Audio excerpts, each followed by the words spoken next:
The doctor slipped me a folded note. Don't go home. Run. That night the cameras proved why. Dr. Martinez's hand trembled as she pressed the paper into my palm during what should have been a routine prenatal checkup. Her face stayed professionally neutral, but her eyes screamed warnings I didn't yet understand. I was 7 months pregnant with our third child, sitting on that crinkly paper in examination room 4 at Howard University Hospital, and my whole world was about to shatter into pieces so small I'd never be able to put them back together the same way. Everything looks perfect with the baby, she said loudly, too loudly, while her finger pressed against her lips for a split second. The nurse, Deborah, who'd been with Dr. Martinez for 15 years, looked confused at the volume. I want to run one more test, though. The nurse will be right in. She left, and I unfolded the note with hands that suddenly wouldn't stop shaking. Her handwriting was rushed, desperate, like she'd scribbled it while walking down the hallway. Don't go home. Run. They know about the insurance. Security footage from last night shows someone in your house. Get out now. My first instinct was confusion, mixed with a strange, cold fear that started in my chest and spread outward like ice forming on a window. What insurance? Who was in my house? Marcus, my husband of 12 years, was supposed to be in Miami at a real estate development conference.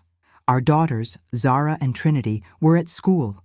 Zara in 6th grade at Alicedale Middle School, Trinity in 1st grade at Lafayette Elementary. I'd left the house at 8 this morning for this appointment. Everything normal, everything safe. Marcus had called me from the airport yesterday, or at least I thought he had.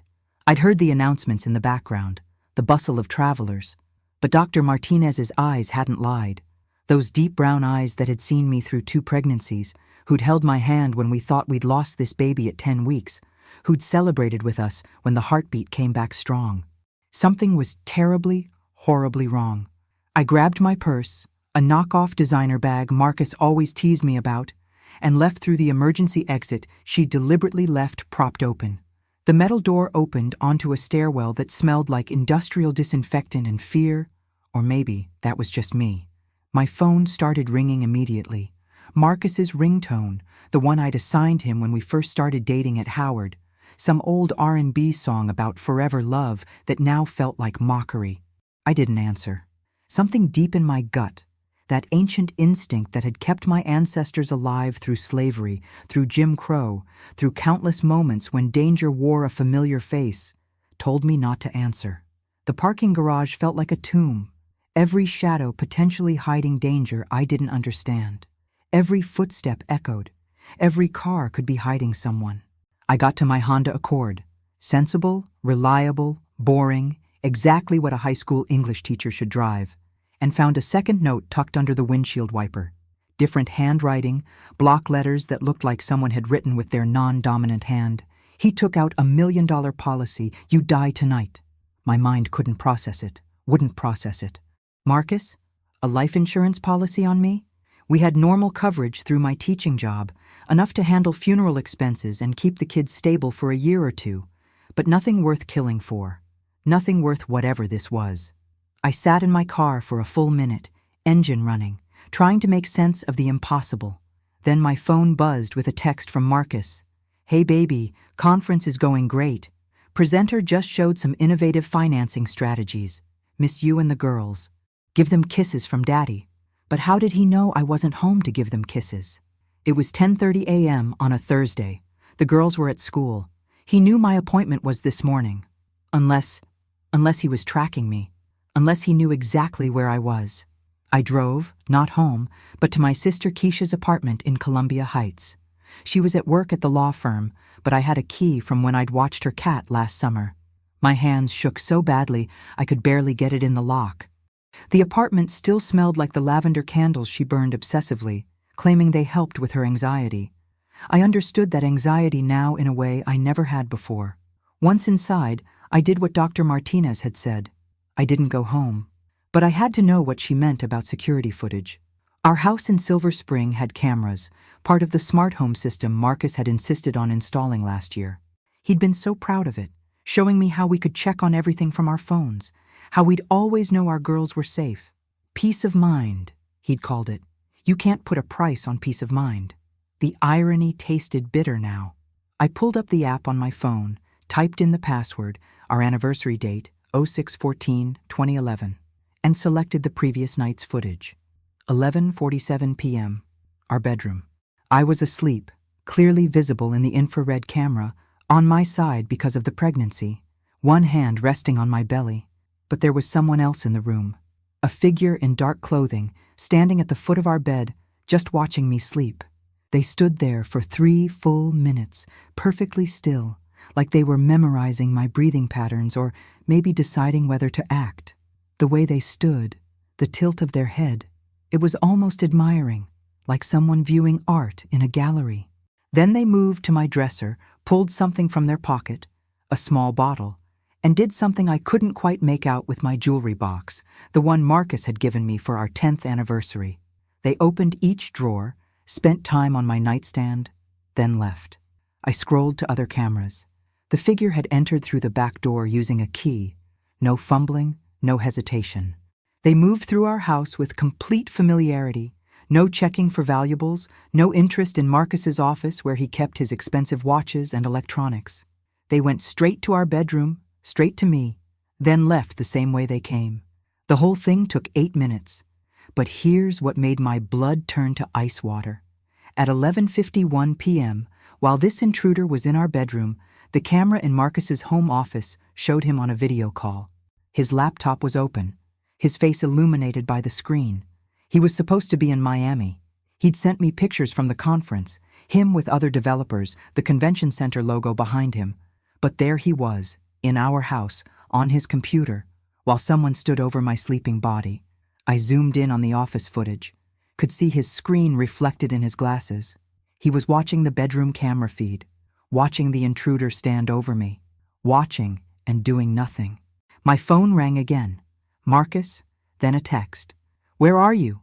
The hospital said you left suddenly. Is everything okay with the baby? I'm worried." How did he know I'd left if he was in Miami? How did he know so quickly? The appointment had ended less than 20 minutes ago. Another text. "I'm worried. Calling the school to make sure the girls are okay. Then coming home early. Can catch the noon flight. Be there by 3. Coming home from where? Miami was a 2-hour flight, and that's not counting getting to the airport, security, boarding. The noon flight would put him home at 3 p.m. at the absolute earliest if he was already at the airport, which he shouldn't be if he was at the conference. I switched to the live camera feed. Our house looked normal, peaceful in the late morning sun. The roses I'd planted last spring were blooming along the fence. The swing set Marcus had built for the girls stood empty in the backyard. Then I saw it. Marcus's BMW in the garage. I'd switched to the garage camera. The car that should have been in long-term parking at BWI. He was already home, had never left. My phone buzzed. Zara's school. "Mrs. Patterson, your husband just picked up Zara for a family emergency. He seemed very urgent. We tried to call you first per the pickup protocol, but he said you were having pregnancy complications at the hospital and couldn't be reached." My babies. He had my baby. I called immediately.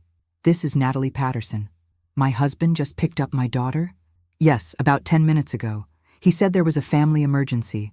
Is everything all right? He had all the proper identification and pickup authorization?" "Did Zara seem okay? Was she upset?" "No, she seemed surprised but not upset. She asked about you, and Mr. Patterson said you were at the hospital with the baby.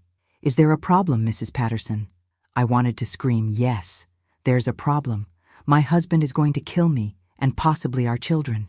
Instead, I said, "No, just a miscommunication. Thank you." I called Trinity's school next. He'd already been there too. Checked her out 15 minutes ago with the same story about a family emergency. He had both my girls. If you're feeling that cold grip of terror right now, that realization that the person you trust most might be the greatest danger you face, the person you created life with might be planning to end yours, stay with me. This story is about to take turns you won't see coming, and every mother's worst nightmare is about to unfold. I called Keisha at work, my hands shaking so badly I had to try 3 times to hit her contact. "Hey sis, I'm in a meeting. Can I—" "He's going to kill me." The words came out in a rush. "Marcus, insurance policy. He has the girls." What? Natalie, slow down. What are you talking about? I'm at your apartment. Come home. Bring security. Bring someone. Just come. Natalie, you're scaring me. I'm scared too. Please, Keisha, trust me. Come now. The thing about Keisha is, she's always been able to read me. 5 years older, she'd protected me our whole lives. From neighborhood bullies, from bad boyfriends, from our own father's drunken rages before Mama finally left him. She heard something in my voice now that made her stop asking questions. I'm coming. 15 minutes. Don't move.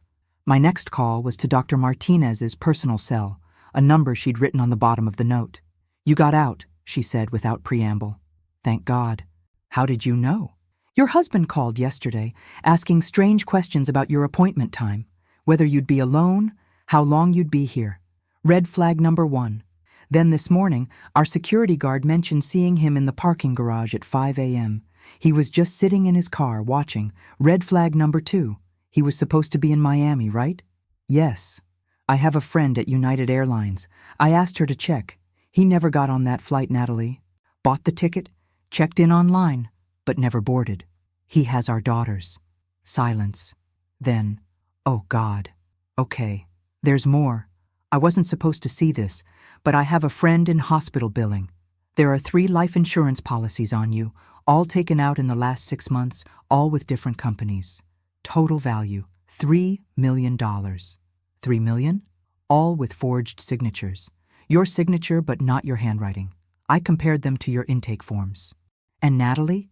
The policies all have the same clause. They pay out double for accidental death during pregnancy. $6 million if you die before that baby is born. $6 million. I was worth $6 million dead, but only for the next 2 months. There's one more thing, Dr. Martinez continued. I ran your blood work from last month against today's. You have traces of something in your system. Ethylene glycol, antifreeze. Small amounts, not enough to kill you quickly, but enough to cause organ damage over time. Have you been feeling sick lately? Dizzy? Nauseous beyond normal pregnancy symptoms?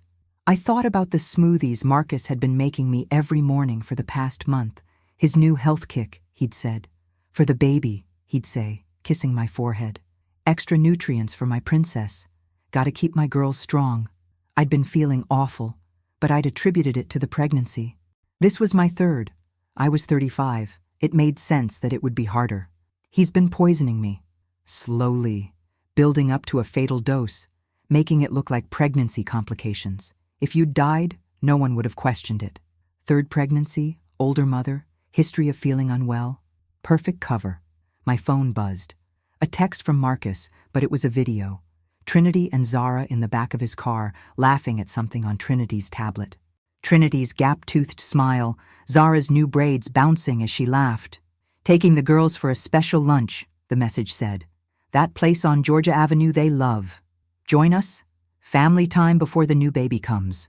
It was a threat disguised as an invitation. He had them. He knew I knew something was wrong. This was his way of controlling me. I screenshot everything. The video, the texts, the security footage. Sent it all to Keisha, to Dr. Martinez, to my email, to 3 different cloud services. If something happened to me, there would be evidence. I have to go, I told Dr. Martinez. He has my daughters. Don't go alone. The police will spook him. He might hurt them, or run with them. He might hurt you. I know, but I'm not leaving my babies with him. Keisha arrived as I was preparing to leave, and she wasn't alone. She'd brought Deshawn, her ex-boyfriend who was still a friend, and more importantly, a private investigator with 15 years of experience and connections throughout the DMV. Tell me everything, Deshawn said. No preamble, no small talk. I told them about the notes, the footage, the insurance policies, the poison. Watched their faces change from confusion to horror to rage. That motherfucker, Keisha said, pacing her small living room like a caged lion. I'm going to kill him myself. No, Deshawn said, already on his laptop. We do this smart. Natalie, I need his phone number, social security number, whatever you have. I gave him everything. Watched him work, fingers flying over keys, making calls to people who owed him favors. I've been tracking your husband for the last hour, he said after 15 minutes. His phone shows he's been to 3 ATMs in the last 2 hours, withdrawing the maximum amount from each. That's what people do when they're about to run. He's also been to a storage unit in Rockville that wasn't rented under his name. Storage unit? Registered to a Marcus Williams, paid in cash for 6 months upfront 3 weeks ago. He turned his laptop toward me. But here's the interesting part. Your husband has been visiting someone in Baltimore regularly, every Tuesday and Thursday for the past 8 months. He showed me surveillance footage from a Baltimore parking garage. Marcus getting out of his car, walking into an apartment building. Then another angle. Him leaving hours later with a woman. A young woman, maybe 25, definitely not a business associate. Her name is Cheryl Robinson. She's a nursing student at Johns Hopkins, and get this, she's been posting on social media about her boyfriend Marcus, how he's going to leave his wife soon, how they're planning a future together. I stared at the screen, at posts about their love, their plans, pictures of them together that he must have taken on his business trips. One post from last week. Can't wait until we can finally be together openly. Soon, baby, soon. He's setting up a new life, I said, understanding flooding through me. Kill me for the insurance money. Start over with her. There's more, Deshawn said grimly. Cheryl Robinson? She was married before. Her husband died 18 months ago. Suspicious circumstances, ruled accidental. Fell down the stairs at their apartment. She collected a $2 million life insurance policy. Marcus was involved? Can't prove it yet, but the timeline is suspicious. Your husband's first search for life insurance policies on you started 2 months after her husband's death. My phone rang. Marcus again. This time I answered, putting it on speaker. Hey, baby, he said, his voice normal, loving even. The same voice that whispered, I love you every night, that read bedtime stories to our girls, that had promised to cherish me until death do us part. Where are you? The girls are asking for mommy. I had to stop at the pharmacy, I lied. The doctor prescribed something for the nausea. Oh, good, good. Hey, I'm making your special smoothie for when you get home. The one with the protein powder you like. Extra nutrients for our little princess. The poisoned smoothie. He was so casual about it, like discussing what to have for dinner while planning my murder. That's sweet, baby. But actually, the doctor said I should avoid smoothies for a while. Something about the cold affecting my digestion. A pause. Oh, well, we can't ignore doctor's orders. I'll make you some soup instead. Where are you again? He was fishing, trying to figure out if I knew. CVS on Georgia, the one near the house. Great. See you soon. Oh, and Natalie? I know things have been stressful with the pregnancy and all. I want you to know I love you. No matter what happens, remember that I love you. The words sounded like a goodbye, or maybe a preemptive apology for what he was about to do. After I hung up, Deshawn pulled up more information. Your husband has been in serious financial trouble. He's borrowed against your house without your knowledge, taken out business loans for ventures that don't exist. You're about 3 months from bankruptcy. What? No, we have savings. We have investments. He's liquidated everything. It's all gone. The only thing left of value is your life insurance. And the girls? The question came out as a whisper. Deshawn's face was grim. I found 3 more policies, smaller amounts but still significant, 1 on each child. I must have made a sound, because Keisha was suddenly holding me, and I was sobbing into her shoulder. My babies. He was planning to kill our babies too. When? I managed to ask. Based on the policy terms and the pattern with Cheryl's husband? Soon. Very soon. The fact that he picked them up from school today, that he's withdrawing cash, that he's escalating with you. I think today might be the day. My phone buzzed. A text from Zara, from her iPad. Mom, Dad's acting weird. He keeps checking his phone and looking at us strange. Are you okay? My smart girl. She knew something was wrong. Before I could respond, another text. He took my phone, said we're going on a surprise trip. There are suitcases in the trunk. Mom, I'm scared. Call 911, I said to Keisha. Now. But Deshawn was already on his phone with someone. I need all units to be on the lookout for a black BMW, license plate. He rattled off Marcus's information. 2 children in the vehicle, possible kidnapping in progress. Approach with extreme caution. You have connections with the police? I asked. I used to be a cop, still have friends on the force. They're setting up checkpoints. But Natalie, we need to be smart about this. If he feels cornered, he might do something desperate. My phone rang. Marcus again. Answer it, Deshawn mouthed. Keep him talking.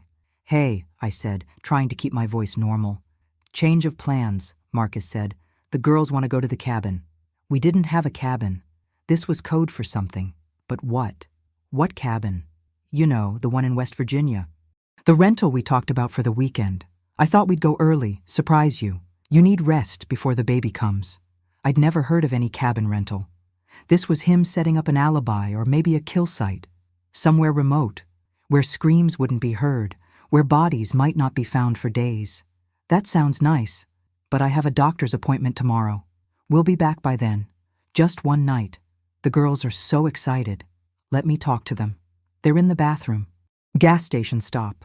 Listen, just meet us there. You remember the address, right? Testing me, seeing if I'd play along or admit I had no idea what he was talking about. Text it to me just in case. Pregnancy brain, you know. He laughed, that warm laugh I'd fallen in love with at Howard University 15 years ago. That's my girl, always so careful. I'll send it now. An address came through. West Virginia, about 2 hours away. A rental cabin in the middle of nowhere. He's going to kill them there, Deshawn said once I hung up. Isolated location, no witnesses. Probably make it look like a murder-suicide. Desperate pregnant woman kills her kids and herself. We have to stop him. We will.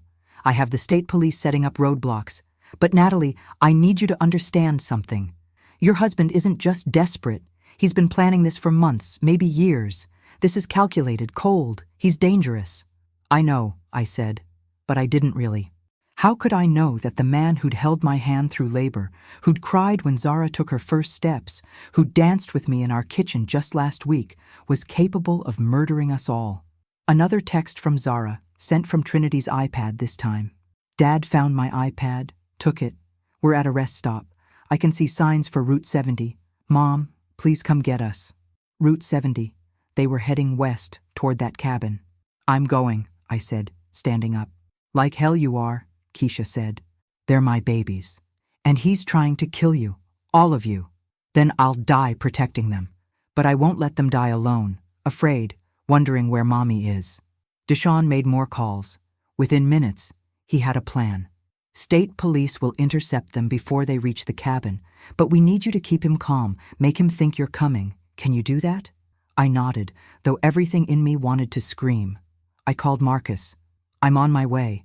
Had to stop home first to get some things for the girls. You know how Trinity gets without her stuffed elephant. Mr. Spots, he said, and for a moment he sounded like the father who'd searched the entire house for that elephant when Trinity couldn't sleep. Yeah, good thinking. How long? An hour, maybe? Traffic is bad. We'll wait for you before we check in. Want to surprise you together. Marcus? I said, not sure what I was going to say next. Yeah, baby? The girls, they're everything to me, to us. You know that, right? A pause. Of course, everything I do is for them, for us, for our family. Even this? Another pause, longer, especially this. He hung up, and I knew with cold certainty that he'd made up his mind. We were all going to die today if he had his way. The next hour was the longest of my life. Deshawn drove while I tracked Marcus's phone location. Keisha held my hand in the back seat, praying under her breath. The baby kicked constantly, like she could sense my distress. Then Deshawn's phone rang. They got him, pulled him over about 10 miles from the cabin. He didn't resist. The girls are safe. Safe. The word didn't feel real. I need to see them. They're bringing them back to the Montgomery County Police Station. We'll meet them there. But then his phone rang again. His face changed. What do you mean he had accelerants in the car? What? I asked. They found gasoline cans in the trunk, along with rope, duct tape, and children's Benadryl, enough to knock them out. He was going to drug our babies, tie them up, and burn them alive, make it look like I'd done it in a psychotic break, then killed myself. The perfect crime. The troubled pregnant woman who snapped. At the police station, I ran to my girls. They were in a conference room with a child services officer, drawing pictures like it was a normal day. When they saw me, Both burst into tears. "Mommy!" Trinity flew into my arms. "Daddy said you were sick. He said we had to go away." "I'm okay, baby. I'm okay." Zara hung back, older, more aware. "He was going to hurt us, wasn't he?" I couldn't lie to her. "Yes." "Is he sick? In his head?" "I think so, baby. I think he's very sick." She nodded, processing this with a maturity no 11-year-old should have. I knew something was wrong when he made us leave school. He never picks us up, and he kept looking at us like he was saying goodbye. Detective Patricia Morrison introduced herself. A black woman with kind eyes but a steel spine, she took my statement for 3 hours while the girls were interviewed separately by specialists. "Your husband is being charged with attempted murder, conspiracy to commit murder, insurance fraud, and kidnapping," she said. "But I need you to understand something. This wasn't a spur-of-the-moment decision. We found journals, plans, detailed preparations going back 2 years. 2 years. He'd been planning to kill us for 2 years. Every "I love you," every family vacation, every moment I thought we were building a life together, he'd been planning our deaths. "Why?" I asked, though I wasn't sure I wanted the answer. "From what we can tell, he never wanted the third baby. He saw it as a financial burden. The affair with Cheryl Robinson started right after you announced the pregnancy. The insurance policies started a month later. Our miracle baby. The one we'd tried for 3 years to conceive. The one he'd cried happy tears over when we saw the positive test. All a lie. Can I see him?" Detective Morrison looked surprised. "That's not recommended." I need to understand. If you're still with me, still reeling from the betrayal and the narrow escape, tap that subscribe button. Because what happened when I confronted Marcus face to face will haunt you as much as it haunts me. They brought me to an interrogation room. Marcus was handcuffed to the table, still in the polo shirt and khakis he'd worn to pick up the girls, looking like any suburban dad except for the handcuffs. When he saw me, his face did something complicated: relief, regret, and something else I couldn't identify. "Natalie." "Why?" It was all I could manage. "You wouldn't understand. Try me. I'm your wife. I've been your wife for 12 years. I deserve to know why you tried to murder me and our children." He looked at me then, really looked at me, and I saw a stranger wearing my husband's face. "You want the truth? The real truth?" I nodded. I never wanted this life. Never wanted 3 kids, a mortgage, a teacher's salary household. I wanted more. Deserved more. Do you know what it's like to see my fraternity brothers driving Teslas while I'm in a Honda? To watch them buy vacation homes while we clip coupons? So, you decided to kill us for money? I decided to free myself. The insurance money would have set me and Cheryl up for life. A fresh start, no baggage, no responsibilities. Your children are baggage? Your children. They were always more yours than mine. Zara with her questions, Trinity with her needs, and this new one, another girl, another burden. I couldn't do it, Natalie. I couldn't pretend anymore. So you poisoned me. Slowly, kissing me goodnight after feeding me antifreeze. He shrugged, like we were discussing the weather. It was the kindest way. You would have just gotten tired, gone to sleep, never woken up. The girls, too. Benadryl in their hot chocolate, then the fire. They wouldn't have felt anything. You're a monster. I'm practical. You're worth more dead than alive. All of you. I stood to leave, then turned back. Cheryl's husband. Did you kill him too? For the first time, he smiled. Can't prove that, can they? You just did. I pointed to the camera in the corner, the one recording everything. His face went pale as he realized his mistake. That's not... I didn't mean... Yes, you did. For once in your life, you told the truth. I left him there, scrambling to take back his confession, and never looked back. The trial was a sensation.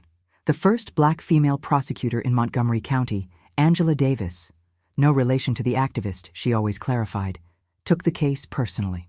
This isn't just attempted murder, she told the jury in opening statements. This is the systematic betrayal of sacred trusts.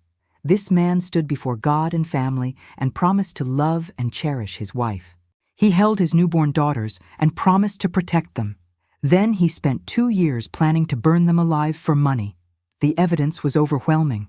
The journals where he detailed his plans, calculating the exact amount of antifreeze needed to cause organ failure without immediate detection, the insurance policies with forged signatures, the rental agreement for the cabin, paid in cash, the accelerants in his car, the rope that matched marks on a tree near the cabin where he'd apparently done a practice run. Cheryl Robinson testified via video link, terrified to be in the same room as Marcus. She'd had no idea he was married, she claimed. He'd told her his wife had died in childbirth, that he was a grieving widower, raising 2 daughters alone. She'd found out the truth only when the police arrested her for questioning. He was so convincing, she sobbed on the stand. He cried when he talked about his dead wife, had pictures of the girls in his wallet. I thought I was helping him heal. But the prosecution presented text messages showing she knew more than she claimed. Messages about when this is over, about the insurance money, about our new life. She was charged as an accessory, though she'd eventually plead to a lesser charge. When I testified, Marcus stared at me the entire time, not with hatred anymore, but with something worse, indifference. Like I was a stranger, like our 12 years together, our 3 children, meant nothing. He made me smoothies every morning, I told the jury, my hand resting on my 8-month pregnant belly. Kissed me goodbye, told me he loved me, then gave me poison to drink. He tucked our daughters in at night, read them bedtime stories, knowing he was planning to burn them alive in a cabin in West Virginia. Several jurors were crying. One man had to be excused because he couldn't stop sobbing. He had daughters the same age as mine. Zara testified via closed-circuit TV, brave at 11 years old in ways she should never have had to be. I knew something was wrong, she said. Dad never picked us up from school. He never took us on surprise trips. And the way he kept looking at us in the car, like he was memorizing our faces, like he was never going to see us again. What did you do? The prosecutor asked gently. I texted my mom, told her I was scared. I knew she'd come save us. She always does. Trinity was too young to testify, but her drawings were entered into evidence.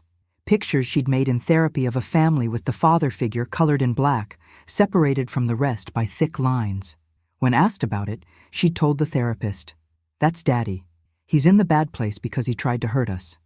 The defense tried to argue mental breakdown, temporary insanity brought on by financial pressure. Marcus's lawyer, a public defender who looked like he'd rather be anywhere else, presented evidence of the debts, the failing business ventures, the pressure of providing for a growing family. But the methodical nature of the planning, the months of preparation, the cold calculation of it all, made that impossible to believe. This wasn't a snap decision. This was premeditated murder planned over 2 years. Dr. Martinez testified about discovering the poison in my system, about the warning she'd given me. If Mrs. Patterson had gone home that day, had drunk the smoothie her husband had waiting for her, she would have died within hours. The accumulated antifreeze in her system was approaching fatal levels. One more dose would have caused complete organ failure. And the baby? The prosecutor asked. The baby would have died too. In fact, the baby was suffering more than Mrs. Patterson. The fetus was essentially filtering the poison, which is the only reason Mrs. Patterson survived as long as she did. Marcus's journals were read aloud, entries that made my skin crawl. May 15th. Increase the dose today. N complained of headaches. Told her it was pregnancy hormones. She believed me. She always believes me. June 2nd. Cheryl is getting impatient. Promised her it would be over by August. Need to accelerate timeline. June 18th. Found perfect cabin. Isolated wooden structure, burns easily. Owner takes cash, no questions asked. June 20th. Practiced with the rope. Know exactly how long it takes. Trinity won't suffer. She's small. It will be quick. That last entry had me running from the courtroom to vomit. The casual cruelty of planning our 6-year-old's murder like planning a grocery list. The jury deliberated for 2 hours, guilty on all counts. 3 counts of attempted murder, 3 counts of conspiracy to commit murder, insurance fraud, kidnapping, and with the confession I'd gotten on camera, murder in the 1st degree for Cheryl's husband. He got life without the possibility of parole, plus 240 years to run consecutively. He would die in prison, alone, unmourned. As they led him away, he didn't look at me or the girls. We were already erased from his mind. Problems solved by eliminating us from his mental equation. "Daddy's going to jail forever?" Trinity asked in the hallway. "Yes, baby." "Good. I don't want him to hurt anyone else's family." The aftermath was almost harder than the event itself. The house had to be sold. I couldn't live there. Couldn't walk past the bedroom where he'd stood watching someone prepare to kill me. Couldn't use the kitchen where he'd prepared poison. The divorce was complicated by the debts he'd hidden. I had to declare bankruptcy, start over from nothing. But we survived. Keisha moved us into her apartment temporarily, giving up her bedroom for me and the girls, sleeping on her own couch without complaint. My parents, retired in Florida on a fixed income, sent what money they could. The community rallied. A GoFundMe raised enough to cover immediate expenses and a security deposit on a new apartment. The school where I taught gave me paid leave to recover and attend therapy with the girls. The girls struggled in different ways. Trinity had nightmares, would only sleep if she could see me, would panic if I was even 5 minutes late picking her up from school. She started therapy twice a week with a specialist in childhood trauma. Zara became hypervigilant, checking locks obsessively, testing her food before eating, watching everyone with suspicious eyes.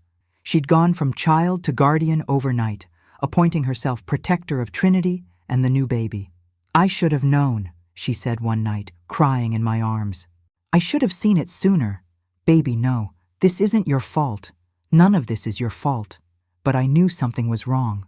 I felt it. "And you told me. You saved us, Zara. Your texts, your bravery, you saved your sister and me." She started therapy too, learning to be a child again instead of a soldier. 6 weeks after the trial, Phoenix was born. I named her Phoenix because we'd risen from the ashes of our old life. The delivery was complicated. The antifreeze had done damage despite the baby filtering it. She was in the NICU for 2 weeks, fighting like the warrior she was born to be. Keisha was in the delivery room with me, holding my hand through 20 hours of labor. "She's beautiful," she said when Phoenix finally arrived, small but fierce, screaming her anger at the world. "She looks just like you." She did.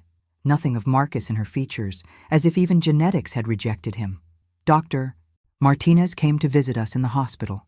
"She's a miracle," she said, holding Phoenix carefully. "The amount of poison in your system, she shouldn't have survived. But she did. You all did. That's the miracle." 6 months passed. We moved into a new apartment in Tacoma Park, a fresh start in a neighborhood where nobody knew our story. The girls adjusted to their new schools. Phoenix grew strong and healthy, meeting every milestone despite her toxic beginning. Then Cheryl Robinson reached out. "I need to see you," she said on the phone. "Please." I didn't want to. This woman had been part of the plan to murder my family, whether she admitted it or not. But something in her voice, a desperation I recognized, made me agree. We met in a public park, lots of witnesses around. She looked smaller than in her pictures, diminished somehow. The confident nursing student was gone, replaced by someone hollow-eyed and haunted. "I didn't know," she said immediately. "I swear I didn't know you were alive, that the girls were... I thought you died in childbirth." That's what he told me. The texts say otherwise. I know how they look, but "when this is over" meant when his grieving was over. The insurance money was from his wife's death. "You. I thought you were already dead." I studied her face, looking for lies. "You really didn't know?" "Not until the police told me. I thought I was dating a widower. I thought I was going to be a stepmother to 2 grieving girls.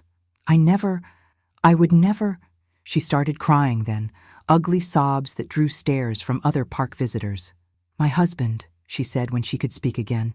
"Marcus killed him, didn't he?" "Yes." I suspected an affair. David had been distant, secretive. I hired a private investigator. They found evidence he was seeing someone but couldn't identify who. Then he died, and I thought it was karma. That he died right when he was about to leave me. I took the insurance money as compensation for his betrayal. Marcus was the affair partner? She laughed bitterly. "No, that's the sick part. David was seeing another man, was planning to come out, to divorce me amicably. Marcus found out somehow, maybe through his investigation of insurance targets. He killed David and made sure I'd be suspicious enough not to question it too hard.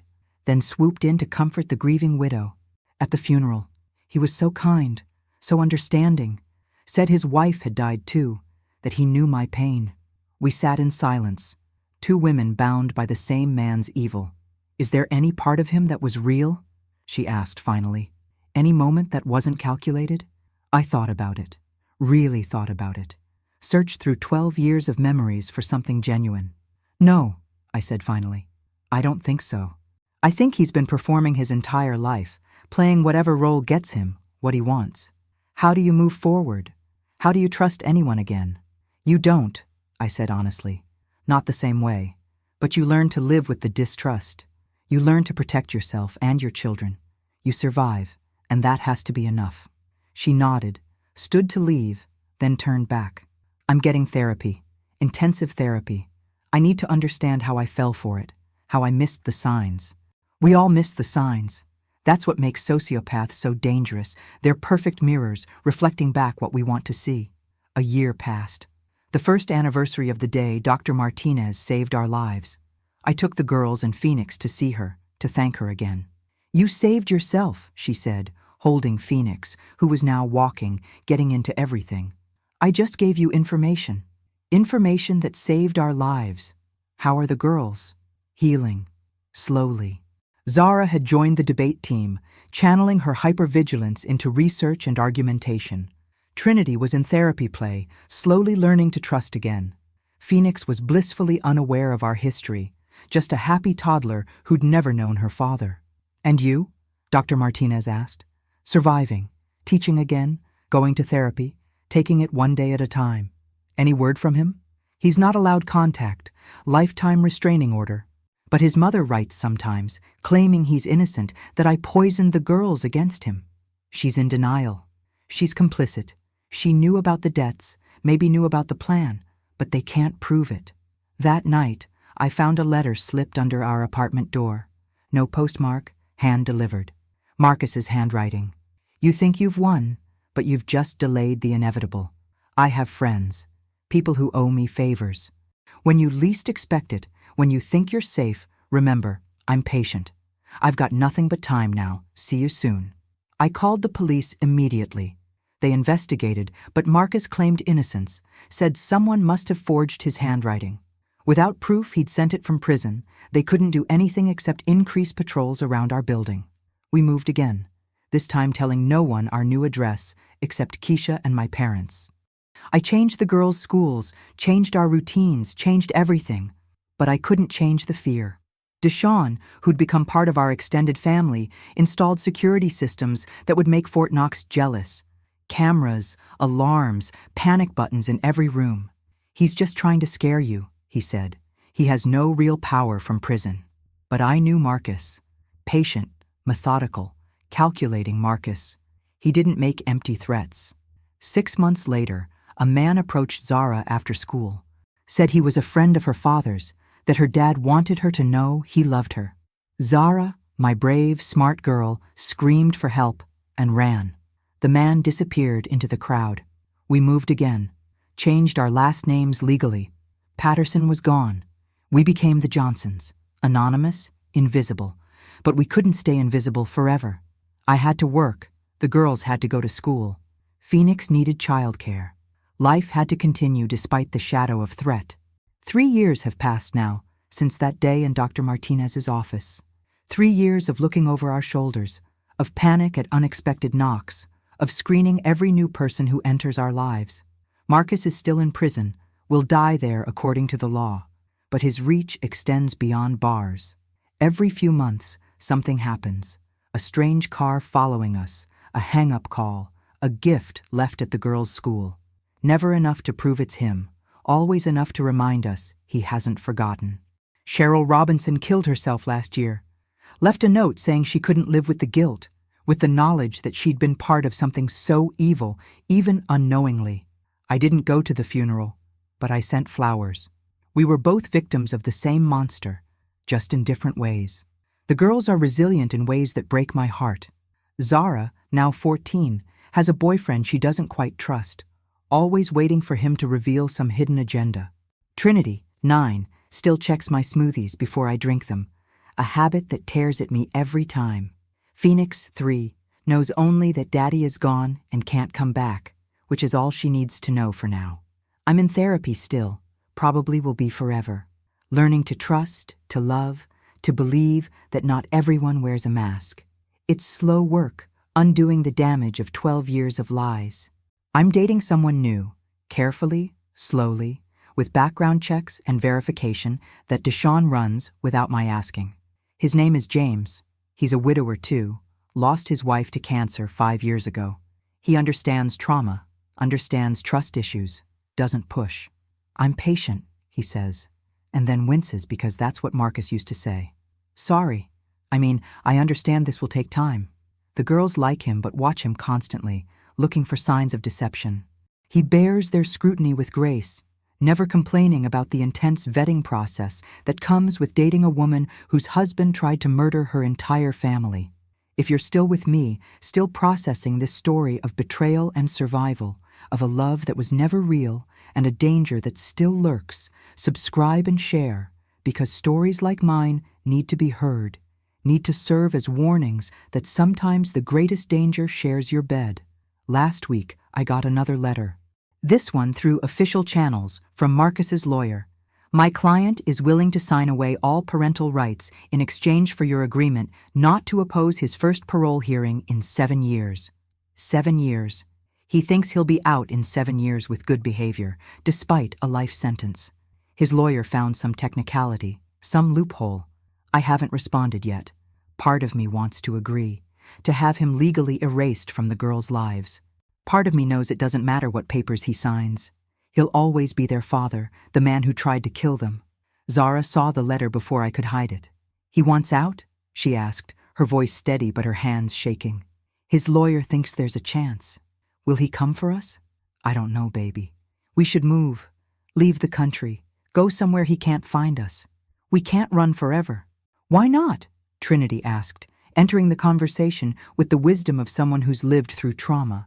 If running keeps us alive, why not run forever? I didn't have an answer. Maybe running forever is the price of survival when you've loved a monster. But then Phoenix toddled in, laughing at something on her tablet, so full of joy despite her toxic beginning, and I knew the answer. We don't run because this is our life. Our real life, not the performance Marcus choreographed. We survived him. We'll survive his threats. We'll survive whatever comes next. Because that's what we do. We survive. Dr. Martinez was right. Phoenix saved me by filtering the poison. But in a bigger way, all my girls saved me. They gave me a reason to fight, to run when the note said run, to face Marcus in that interrogation room, to rebuild from ashes. And now, every morning, I wake up grateful.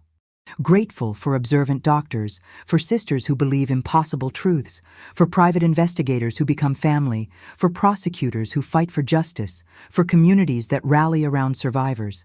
But mostly, I'm grateful for that moment in examination room 4 when Dr. Martinez risked everything to slip me a note. 5 words that changed everything. Don't go home. Run. 5 words that saved 4 lives. 5 words that exposed a killer hiding behind a loving husband's mask. Sometimes salvation comes in small gestures, a trembling hand passing a folded paper, a brave girl sending a scared text, a doctor choosing to get involved rather than stay silent. Marcus is prisoner, chapter 487291 now. Not a husband, not a father, just a number in a cage. But we're not prisoners of what he tried to do to us. We're survivors, thrivers, proof that evil doesn't always win. Every night, I check the locks, the cameras, the alarms. Not because I'm paranoid, but because I'm practical. Marcus taught me that monsters are real, and they look like everyone else. But he also taught me that monsters can be defeated, that love, real love, not his performed version, is stronger than evil. The girls and I have a new tradition. Every morning, we say 3 things we're grateful for. This morning, Trinity said, I'm grateful for Mom, for Phoenix's laugh, and for locks that keep bad people out. Zara said, I'm grateful we're alive, we're together, and we're safe today. Phoenix, not really understanding but wanting to participate, said, I'm grateful for cookies, Mommy, and no monsters. If only she knew how right she was. There are no monsters in our home now. We exorcised ours, exposed him in court, locked him away. But I know he's planning, waiting, patient as always. 7 years might become 5 with good behavior. 5 years until he could be free. So I'm planning too. Self-defense classes for the girls and me. Legal preparations to fight any parole. Contingency plans with Deshawn for quick relocation if needed. College funds that Marcus can't touch in case something happens to me. Because that's what mothers do. We protect our children from monsters, even when the monster is their father, even when the protection has to last a lifetime. Especially then. The story should end here, with us safe, him imprisoned, justice served. But real life doesn't have clean endings. Real life has parole hearings and threatening letters and strange cars that follow too closely. Real life has trauma that echoes through generations and trust that may never fully return. But real life also has Phoenix's first day of preschool next month, Zara's high school acceptance letter to a prestigious STEM program, Trinity's starring role in the school play. Real life has James bringing flowers every Friday, not because he has to, but because he wants to. Real life has Keisha, who still calls every night to check on us, who made herself our guardian angel. Real life has Dr. Martinez, who still checks on us, who delivered Phoenix and saved us all with 5 words and a brave heart. This is our real life now. Complicated, sometimes frightening, but ours. Marcus tried to take it, but we fought for it, won it back, and now we guard it fiercely. Because we know its value. We know what it almost cost. We know that every boring, normal, safe day is a victory, and we know that we're worth fighting for, worth saving, worth the complicated work of rebuilding after betrayal. Marcus was wrong about one thing. We weren't worth more dead than alive. We're worth everything alive, messy and struggling and healing and growing. We're worth the work it takes to survive him, and we will survive him. Today, tomorrow, 7 years from now if he gets parole. We'll survive because that's what we do. What we've learned we're capable of. We're the family that got away, that exposed the monster, that refused to die for his convenience. And if you've stayed with me through this entire story, through the horror and the hope, through the betrayal and the rebuilding, then you understand something important. Sometimes the person who says they love you most is the one plotting your death. Sometimes salvation comes from strangers who choose to get involved. Sometimes running is the bravest thing you can do. And sometimes, 3 years later, you're still running, still fighting, still fiercely alive, despite someone's best efforts to make you otherwise. That's our story. That's our victory. That's our revolution against those who would kill us for money. We lived, we testified, we rebuilt, and we'll never stop protecting each other. Because that's what real love looks like. Not Marcus's performance, but this. Messy, difficult, traumatized, but unbreakably bonded. We are the Patterson women who became the Johnson women. We are the ones who got away, and we're never going back.